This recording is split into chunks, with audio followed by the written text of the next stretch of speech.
our next map is really incredible, and it really captures, I think, the vivacity and vibrance of a region of the world that's really known for it. Talk to us through this map that is Rio. Yeah, so Rio, another map we wanted to do for a long time. We have several artists on the team that spent a part of their life there, so it's pretty fun to kind of dive in and see this Overwatch version of Rio. The beautifully painted favelas, colorful, vibrant club. You get to visit where Lucio's club is.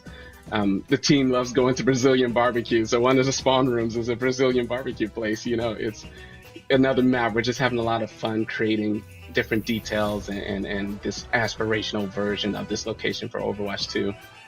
And it's a brand new payload here too. You guys saw earlier, it's a pretty fun carnival float. So we're just having fun with these maps.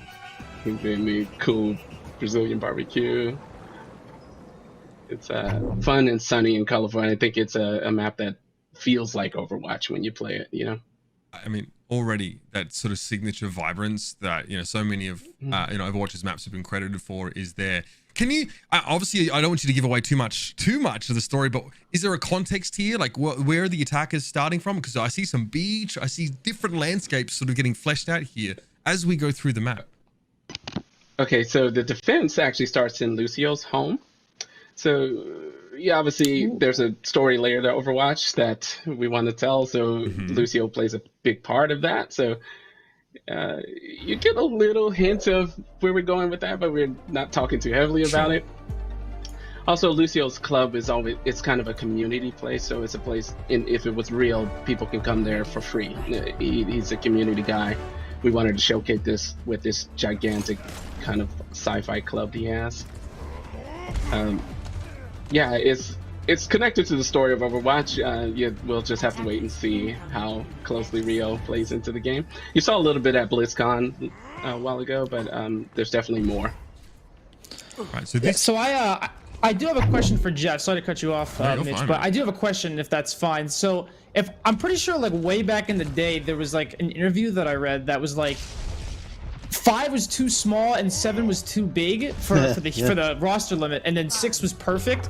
But like, I'm kind of curious, like where along like the Overwatch timeline did that philosophy kind of change? Like, was it role lock? Was it like people learning how to play the game better? Like, you know what I mean? Pretty much all of this. Yeah, I mean, we know so much about the game. I mean, as kind of Aaron touched on at the beginning, like before everything, I mean, you could just play 5 Winstons. In fact, we had an internal tournament where that was the strategy. 5 Winstons and a Zenyatta. It was sort of like, oh my god, this seems like maybe a problem, or is this cool? We don't know. So, like, obviously, when you're building really any game, you try to make the best judgments for what you have and what you're playing, but once you have the game in the wild, you get it in everybody else's hands, and it marinates for a while, and you're making changes, like, your opinion on this stuff definitely changes. So, I think over time, like it was touched on, we were still keeping an open mind to maybe doing some of these kind of changes, and then coming Overwatch 2, we were just like, let's revisit everything, and that was definitely one of the major core decisions of Overwatch 1 we were really looking forward to revisiting, and at that point we were just like, yeah, maybe this is actually just much better, maybe we were wrong all along, although the people always say, it's kind of a design thing, people say, you're not necessarily wrong at the time just because you were wrong in retrospect. Who knows? Yeah. But, yeah. So obviously this is a hybrid map. I don't know if I mentioned that at the beginning here. So much in the same way as Kings Row, we'll be fighting for control of a payload here, which will eventually roll on out. And we kind of teased, these payloads. This is, I mean, I'm no stranger to peacocking. Look at what I'm wearing. But this is great. Obviously, we tell a story in Overwatch in Overwatch 1 with these payloads here. So looking forward to seeing how that story gets fleshed out. What I'm seeing already is real difference in map geometry, right? As we move into the second phase, all of a sudden it's less about chokes and overpasses, and it's just this jumble of all these buildings and so much high ground here. Really felt like the way you play the map changes drastically here. Yeah, that was. Oh, you can go ahead. Oh, that was just one thing. We're trying more of this phased approach with the visuals and the gameplay as we move through the space. So you saw it was a bit more open. As you get the payload, there's a feeling of changing gameplay and art as well. So this visual progression as well as gameplay is much more clear in some of the newer maps we're working on. Yeah, one thing that maybe it's just maybe it's just a coincidence, but I feel like a lot of chokes in Overwatch 1, like specifically like I think like Hanamura first or like going through King's Row second, they're very like tight and like it's like perfect for like a Reinhardt shield to spread across, and it can be like, you know, a real pain to get through those sometimes because you feel like you really only have like one way to go through. But I'm seeing, at least in the other 2 maps that we looked at, a lot more flanks and ways to access the point, and I think that's overall better for the design because I feel like when you, especially on Hanamura first, like going through that choke is kind of, you know, it can be real not fun sometimes if you're just not clicking, or if it's just, you know, they have a hard comp that you just can't counter, and I think it's just better overall. Yeah, we want to give players more options to solve a problem. Say they're stuck at the choke, they have a few more options to break through. Basically, they don't have to rely fully on the tank powering through this time. But yeah, that's always the thing. We're trying to improve the options the players have to solve situations. Are there going to be previous maps in Overwatch 1 that will be reworked, or we don't know yet. Can you not say? Is that secret? No. Or? I don't know. Okay, fair enough. So obviously, you've got one less hero on the battlefield. Your maps are much more labyrinthine, I guess, or just bigger, right? It's just a large, you know, there's so much more ground you could cover if you wanted to take a different approach. How do you sort of balance how big the map is, right? Because obviously there's a sense where, like, you know, if you go too far in one direction, right, it can seem quite barren. But here, like, everything, there's attention to detail everywhere, right? There's so many crisscrossing ways of approaching the point. So it doesn't feel big, but it definitely, as opposed to maps we saw in Overwatch on live right now, it definitely feels bigger, right? Was that ever a consideration, trying to balance that, the sort of size and the majesty of it all?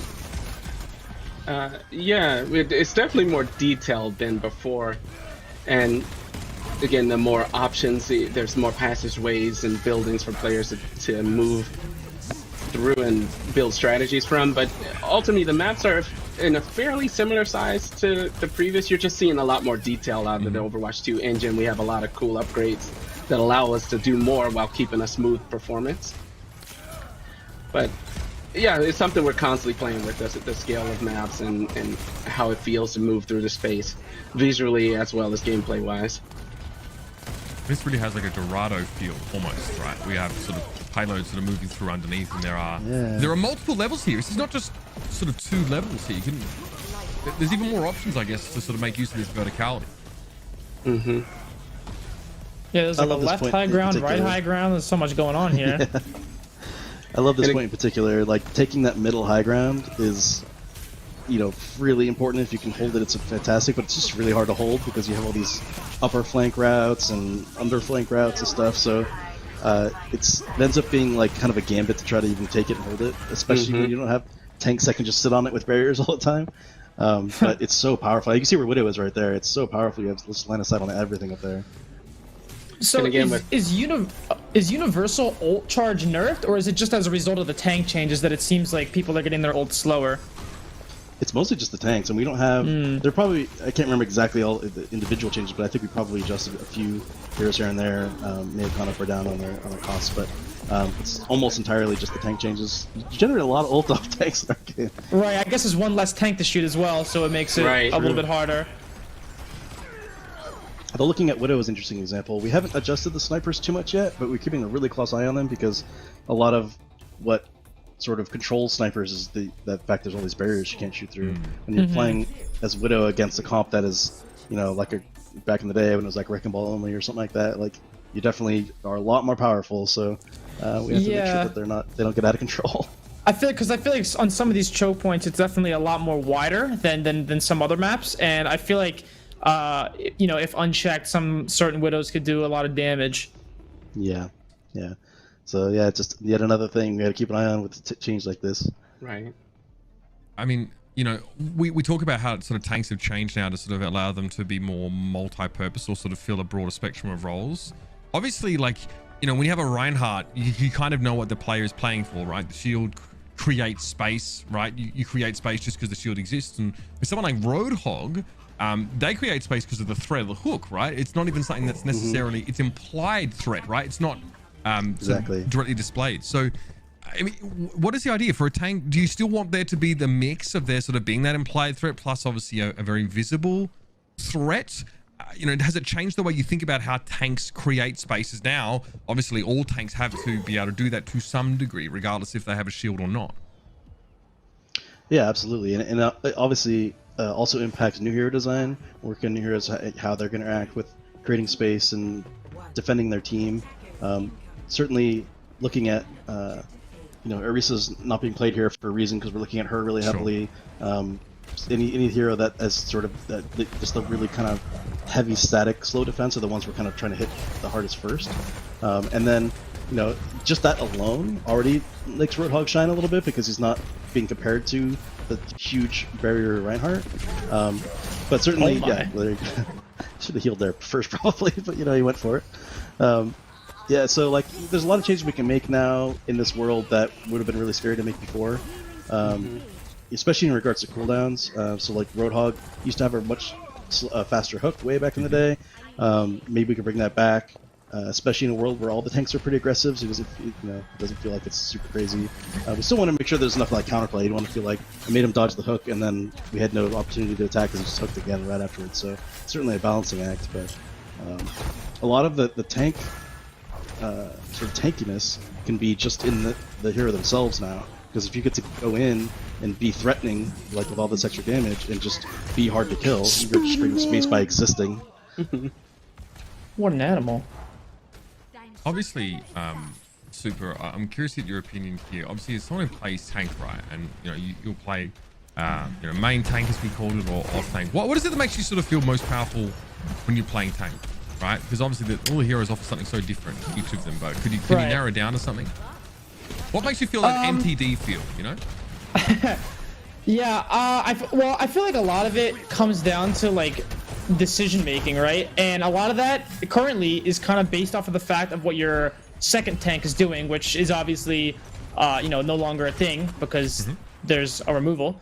And I feel like this is really gonna have to rely a lot more on like your supports keeping you a lot more alive as opposed to like your off tank or secondary tank, being in coordination with you, because the supports now, they only have to focus on one tank in particular,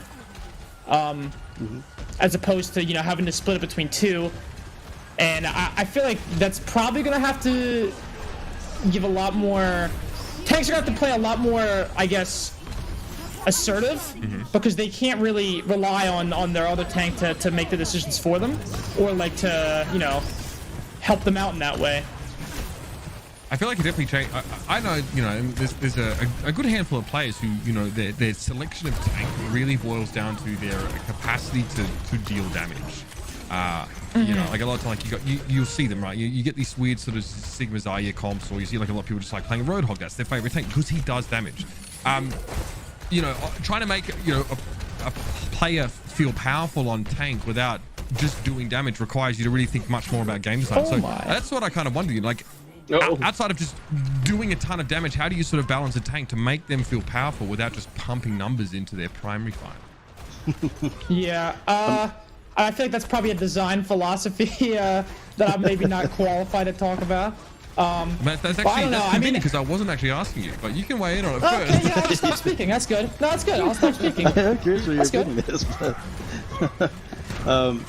yeah, I mean, a lot of it's like we're talking about with just options, and like Super mentioned, like we're trying to make sure that, I mean, that's kind of the point of the Zarya change, is just giving her more flexibility and more options. So, I mean, it happens to be she also generates a crap load more energy and is way scarier, does more damage in this case. We may have to rein that in a little bit. She was already running out in that last little bit there with like 80% and then 100%, so you can see it's pretty aggressive. But yeah, it's definitely just trying to create really interesting playmaking opportunities and just strategic thought, and I think that's where a lot of people kind of like to have the tanks exist, where it's, if you really want to just click heads, there are probably better options out there. I don't think we're likely to make any kind of like sniper tank out there or anything like that, because there's a lot of other opportunities for that. We'd like to try to keep the tanks like I was mentioning with the crowd control changes as an example of this. We'd like to keep the tanks being the ones who are primarily able to do crowd control, and that's also with only being one tank now. It means still there's going to be a lot less crowd control in the game in general, but still allow them to sort of flex that particular element. Right, so you talk about obviously taking a little bit of that away from Mei, but obviously it's still something that, you know, you feel like you could include in the game. It almost feels like it's a more moderated approach to it now, because tanks can be the ones that bear a lot of that sort of crowd control potential. It just means that there's, you know, now it's just that one hero on the battlefield that really is able to produce so much of it outside of, you know, 5 different forms that are coming in. So it feels like almost responsibility as a tank player is almost kicked up a notch there, because you got to be a jack of all trades in some cases. Especially if crowd control gets reduced to a point where you're looking for to counter something specific, like you're looking for Genji Blade, then you know is ready, and you need to, let's say you're playing Hog, you like really want to land that hook when he comes in. It's a really big game changer if you land it. So sort of like make sure it's up and then you save it and try to keep an eye on him. And conversely, if you're a character who is really watching for, you know, like Reaper or something like that, wants to get his ult off, but you want to make sure you're not going to get stunned, it's a lot easier to sort of track who's can stop you. You know, you're looking for their tank and looking for, rather than looking at the whole enemy team. It's kind of like when you're Zarya trying to ult and you're watching T.Va really close because you don't want to have it eaten, and that's what you're most concerned with as far as timing goes. It's like that with more CC in general, I think. This guy's nuts on Roadhog. Yeah. even with sort of less knockback, Ryan obviously being as close as he was to the whole hog just to get knocked away. I sort of remember it was almost like a tooltip text loading into game, sort of playing Overwatch that sort of said like, listen out for footsteps, like the heavier footsteps mean your opponent is potentially more dangerous to you. But it definitely feels like, you know, the weight of these weapons is much more effectively conveyed, right? If I'm listening here as we're sort of talking. Like that scrap gun sounds extremely meaty. I love the weapon sounds. He's done such a great job. And especially like Widow. Soldier. Oh, Widow, Widow's so great. Widow is the sort of insane. Like the echoing sound when you shoot in an open space. Oh my god, it's fantastic. You really feel like you're actually wielding a very high caliber weapon, right? That actually has weight and it has a sense of kickback and sort of makes sound. And also like it, based on where you are in the map, you know, the environment, you know, I think this is maybe covered, I think, this one online as well, but it really feels like the environment, we were inside, you know, club, in Lucio's club beforehand, and that echo is really much more apparent, right? That the environment playing a big role in how things sound. And being on the receiving end of Widowmaker's shot, it just feels so much more dangerous hearing the sound. So it helps you hide, basically.